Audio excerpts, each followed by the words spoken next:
The effects of poor equipment have been profound on those at the sharp end of the stick, our soldiers. What makes Canadian soldiers the greatest peacekeepers in the world is not because of the results sometimes of what we do, it's because we do the same job as everybody else with half the gear. Like the young soldiers know what's happening to them. We had flak jackets on that the Americans wore in Vietnam in the 60s. Now that's okay if a grenade blows up 100 meters away. I fired at a flak jacket on the small arm ranges in Calgary, Alberta before I left. And those bullets just ripped right through that jacket like nothing. And then I found out exactly what happens when you're wearing the jacket when you get shot. We shouldn't have been wearing those jackets. I was over in Bosnia and I saw kids over there, and we aren't talking about kids, we're talking about 18 to 25-year-olds. They're who fight wars. And we're talking about our kids overseas in lousy equipment, and not only driving lousy equipment, but wearing lousy equipment. And that doesn't make any sense. The carriers or our wheeled vehicles had no blast blankets. Like the bomb squad uses, you can put them on the bottom of your vehicle, so if you do hit a mine, which is highly likely if you go off the road, it's going to take that shrapnel out instead of hitting you in the legs or the buttocks. Many Canadians still view peacekeeping as a benevolent activity, where our soldiers go into war-torn areas, provide stability, act as goodwill ambassadors, or as in Cyprus, literally keep warring factions apart and at peace. However, that vision of peacekeeping has turned out to be nothing but an illusion. First of all, I think that people are taken with this myth of peacekeeping, and they think that peacekeeping is a benign activity, and therefore that you don't need war-fighting capabilities. And nothing could be further from the truth, even in the so-called traditional peacekeeping context. But in the post-Cold War environment, we've been involved in armed intervention, in peacemaking, peace restoration, which we used to call war.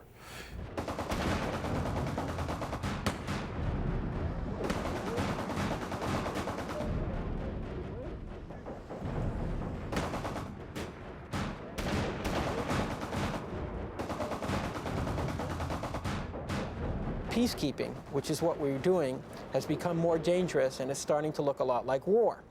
It falls heaviest on the Army, which is the branch of the service which is least able to sustain it because it has not been given the type of equipment that it may need to fulfill these roles.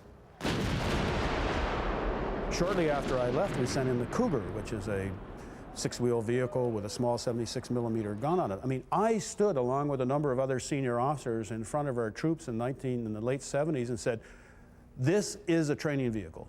Do not worry, this will never be deployed to an operational theater. I was told that by my leadership. The leadership was told that by the political leadership. It was bought for a training vehicle. So guys could pretend they're driving tanks in Wainwright and then have real tanks in a theater of war. What do? We're Canadians. We'll put those Cougars in the theater of war, and maybe the guys will make believe it's a tank. You look like the ragtag outfit, eh? You don't have the gear, you look spit and polish, you look good, and the guy inside the uniform's excellent. I don't think there's a better heart in any soldier than a Canadian soldier. Don't get me wrong. But, you know, so many times you look like, you know, the poor kid on the block. You don't get the gear. If anything, the overall situation of Canada's equipment has become worse, with little advice heeded from Vice Admiral Chuck Thomas's distress signals sent out in 1994. Any objective analysis of the equipment they have vis-a-vis the situations they're in tells you that they are right on the margins right now. And 5 years from now, which is what this debate should be about, it's going to be worse. And 10 years from now, it's Alice in Wonderland. 10 years later, we are now through the looking glass. I mean, this is the key point.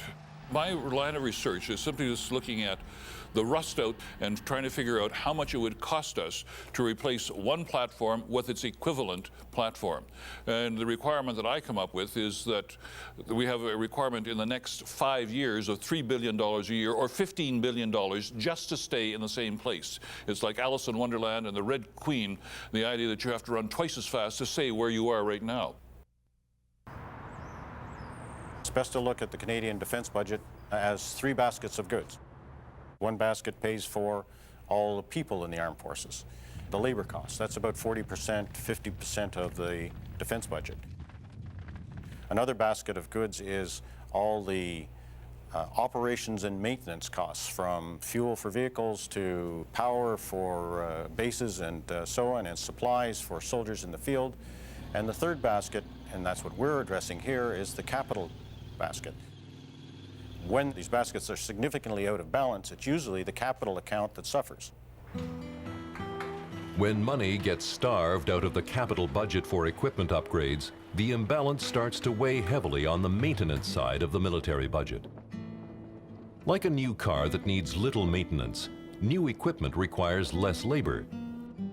But old equipment starts feeding off of the vital 25% of the budget that is needed to keep Canada's forces up to date.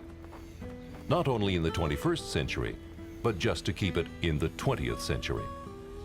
My view is that we are at maximum 5 years from the precipice, because there are too many critical systems that are either dead now or indeed are going to be dead within the next 5-year period. Now, what this means, of course, is that if you want to go out at this point into heavy mechanized warfare with an army that has no medium artillery and has no medium trucks to carry rations and water and fuel and ammunition, then the army as a system is broken right now. So in that sense, the army is already over the precipice.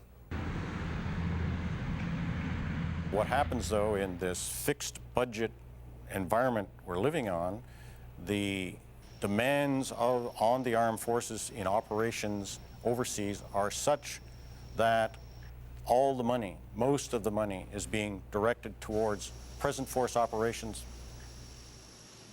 And the more that you spend on maintaining the force that's here right now, the less money you have to create the force that's going to be there the day after tomorrow. So that's what we're really talking about when we say that in many ways, the current force, the present force, is the enemy of the future force.